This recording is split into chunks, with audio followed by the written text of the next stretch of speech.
लोकसभा के 4 विधानसभा के 12 गांव का दौरा है और जो जन समर्थन सोनीपत में मिल रहा है, एक चीज साफ है कि जनता राष्ट्रीय पार्टियों को बदलकर अपनी आवाज़ को पार्लियामेंट में भेजना चाहती है और उसीलिए आगामी 25 तारीख को चाबी का बटन दबाकर सोनीपत लोकसभा क्षेत्र से भूपेंद्र मलिक को अपना सांसद चुनने का काम है।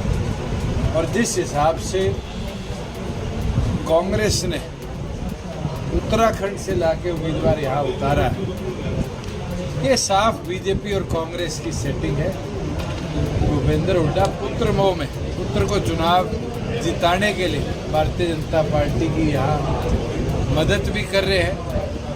मगर सोनीपत की जनता जागरूक है, समझती है और इस बार वोट की चोट देगी। और मुझे खुशी है, अभी मैं जुलाना से आया हूँ, बड़ौदा में हूँ, आगे गुहाना और गन्नौर जाऊँ। जिस तरह का लोगों में प्यार उत्साह, इस बार वोटर टर्नआउट भी खूब होगा और जनता जो ये कांग्रेस की दोगली नीति है, इसका पर्दाफाश भी करेगी। और जिस तरीके से पूरी कांग्रेस को पुत्र मोह में बर्बाद किया, उसका भी जवाब जनता देने का काम करेगी। जिस तरह के हालात आज बढ़ रहे, मुझे लगता है दिन प्रतिदिन 400 पार करने वाले लोग 400 पार की बात छोड़ गए हैं और वही हर प्रदेश में रीजनल पार्टीज की ताकत को एक बढ़ोतरी में। जिस तरह से फरलों की बात कही जा रही थी, उसको लेकर लगातार प्रयास लगाते हैं कि सरकार गिर सकती है, ज्ञापन भी दिए जा रहे हैं, लेकिन देखिए बीजेपी के नेता जिस तरीके से 3 दिन पहले 3 निर्दलीय विधायक जो सरकार को समर्थन दिए बैठे थे, वो सरकार से समर्थन वापस ले चुके, लिखित में महामहिम गवर्नर को भेजा। मैंने अगले दिन ही कहा था कि जननायक जनता पार्टी इस मुहिम में पत्र महामहिम गवर्नर को लिखेगी कि फ्लोर टेस्ट होना चाहिए, क्योंकि 2 महीने से कम के अंदर नायब श्रेणी अपने विधायकों का विश्वास खो चुकी। अब तक कांग्रेस के नेताओं ने ना गवर्नर को चिट्ठी लिखी है, ना गवर्नर को मिले। हमारी तरफ से साफ कि जो नई सरकार है वो आज अल्पमत में है। उस सरकार से विधायक दल जो उस पर भरोसा कर बैठे थे, 3 लोगों का विश्वास हट चुका है। 2 व्यक्ति मनोहर लाल खट्टर जी और चौधरी रंजीत सिंह इस्तीफा दे चुके हैं। 5 की संख्या कम हो चुकी है। आज फ्लोर टेस्ट होना चाहिए और फ्लोर टेस्ट के उपरांत पता चलेगा कि क्या इस सरकार के पास जनमत विधायकों का है या नहीं। लेकिन बीजेपी के नेता कह रहे हैं कि उनके पास जो है बीजेपी और कांग्रेस के कई विधायक संपर्क में है, संपर्क डरने की जरूरत नहीं है। संपर्क तो अमरजीत भी 20 विधायकों से अनुरोध कर लेता है, मैं भी कर लेता हूँ, अब पार्टी लाइन्स भी करते हैं। पार्टी स्टैंड विधानसभा में बड़ा क्लियर होता है, वो विप से चलता है। और आपने 13 मार्च को भी देखा होगा, पार्टी ने विप जारी किया, सभी विधायकों ने फॉलो किया। आज पार्टी स्टैंड क्लियर है कि हम जो सरकार विधायकों का कॉन्फिडेंस खो चुकी है, अल्पमत में आ चुकी है, उस सरकार का फ्लोर टेस्ट चाहते हैं।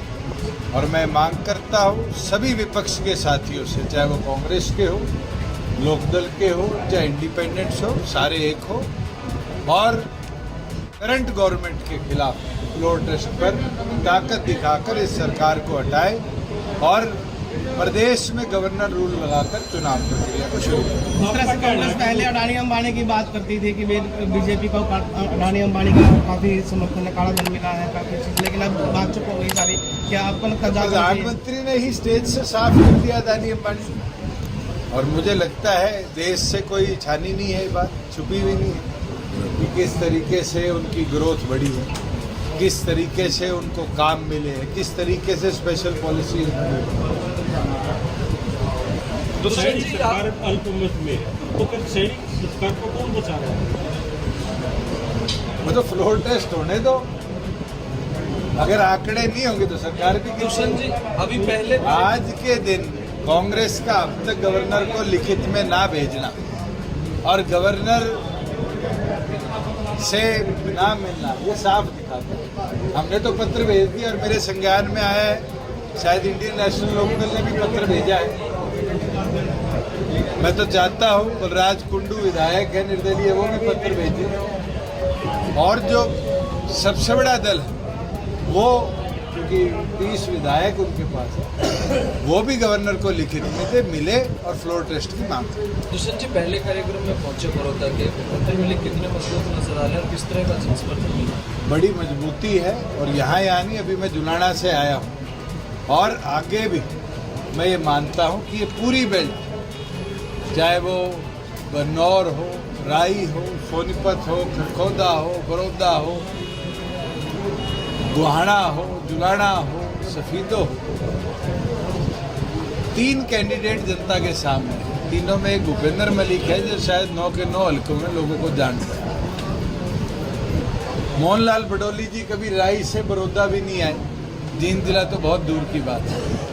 और कांग्रेस का उम्मीदवार जो है वो तो मेरे ख्याल से लोकसभा क्षेत्र में ही पहली बार दिखे होंगे। वो तो उत्तराखंड के निवासी है, वोटर आई कार्ड भी उत्तराखंड का। ये दिखाता है कि दोनों पार्टियों के उम्मीदवार कितने कमजोर हैं और लोग अपने को वोट देंगे, ऐसे व्यक्ति को वोट देंगे जो उनके बीच में बैठ के उनकी समस्या को सुलझा पाएगा, उनके काम। लेकिन भूपेंद्र का तो कहना है सर कि वोट काटू को वोट, जो जेजेपी पार्टी है वोट। दिग्विजय सिंह चुनाव लड़े थे, भूपेंद्र हुड्डा क्या कहते थे? तब भी कोई नई चीज तो उनके मुंह से बुलवा दो। मुझे लगता है कि उम्र के साथ साथ शायद बातें भी रिपीट करने लगती हैं। जननायक जनता पार्टी का निर्माण हुआ उस दिन से लेकर उनके पास कोई शब्द नहीं है, जबकि अब तो 4.5 साल शासन चलाए आए, बदलाव ले आए, परिवर्तन ले आए। उनको तो शायद अब ये याद भी नहीं कि उनने किसानों पे गोलियां चलाई, मास्टरों पे गोलियां चलाई, हीरो होंडा पे लठ चलाए, मारुति पे लठ चलाई। लोग भूलते नहीं हैं, वो अपने शासन को याद रखें। हमने तो जो काम किया आपके पड़ोस का ही, आज मैं आया, पंपिंग स्टेशन लगे हुए हैं। भूपेंद्र हुड्डा भी तो सीएम रहे, मेरा सोनीपत कहते थे, सोनीपत की चौधर कहते थे।